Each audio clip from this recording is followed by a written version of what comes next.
Good morning, loves. Mochi says it's good morning too. You say good morning? Hmm? Say good morning? This is Gia. Just waking up. So, I wanted to make this quick message really, really quickly just to say it's okay to feel that you have an opposition of opinion.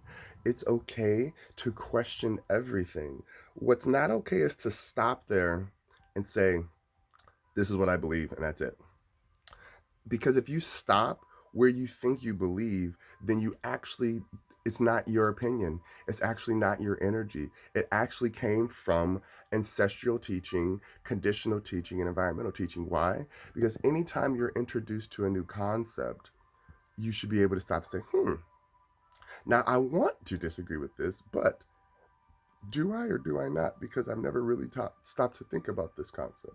Or I never really stopped to question if I do that myself.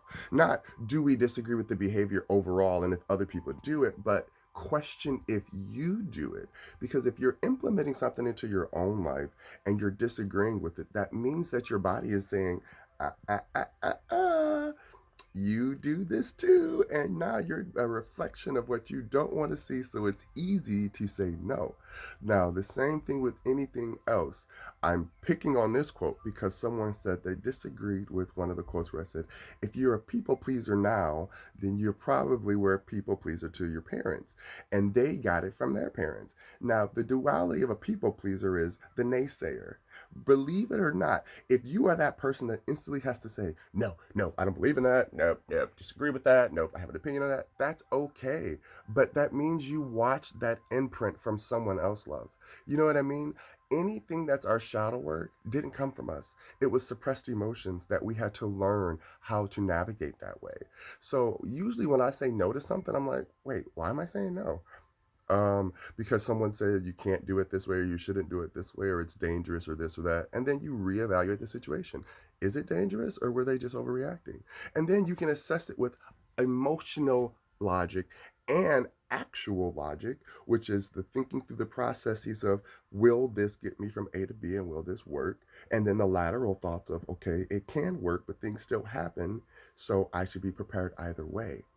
This is the moment of understanding when you start looking at energy when you believe in something or disagree with something, because those things are literally create power. Those things are what literally create creation.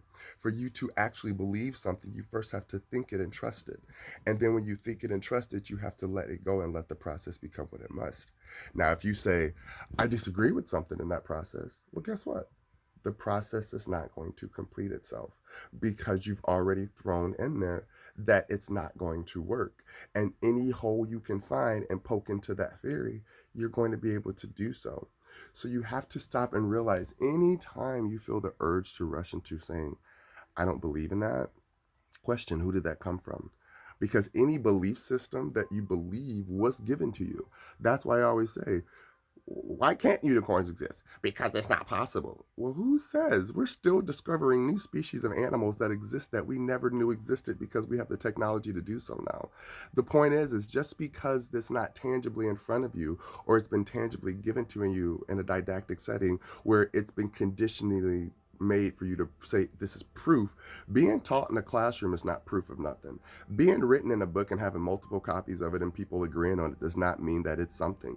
That does not make it proof. Every single day energy changes, science changes, evolution changes, everything changes that makes any theory that used to be true non-true, which means you're living in a constantly evolving and changing world. There's no way to attach energy to one thing and say that it is sure for sure, because we're watching things crumble that used to be solid in foundation for very, very long times, and then we realize when it served its purpose, it's done. So this is the same with emotions. This is the same with understanding our mind. Our mind is only there to make certain information make sense. Our emotions are there to only filter through what we need to keep us safe. And then the emotional logic that's attached to that becomes the duality of marrying the souls, which is this union between the divine feminine and masculine. So when you go into that spiritual journey knowing that, Hey, what I thought I knew, I don't know. Crash, tower moment, I lost my job. Crash, tower moment, I lost a family member. Crash, tower moment, everything that I thought was cute about me, I lost my front teeth. Crash, bam, I lost it.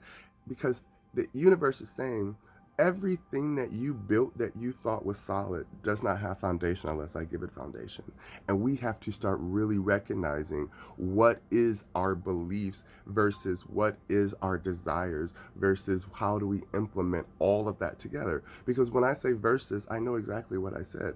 Those all things seem like they're counterparts against each other, but they all work together. Anytime you have a versus, that means there's a correlation of understanding or connection that makes them function together. You know, the yin and the yang. You can't say good or bad without there being a correlation of why. Why is that good and why is that bad? Cold and hot. Why? Why does that make that cold and why does that make that hot? And then we can throw all the science and the logical thinking that we think we came up with in there to make sense of our emotions at the time so that we feel settled in self. Okay, so I post quotes because I love to share energy. I'm not picking on anyone in particular, but I'm gonna let you know right now. If you gonna respond to one of my quotes, you know I'm gonna come for that ass because I have something a lot deeper than just posting a quote that just means one thing to people. Every single thing that I post has a multi-layer, multifaceted meaning, and that means you need to dig past what you feel you know before you come for my page. Okay. Have a good day. I love you. Bezos.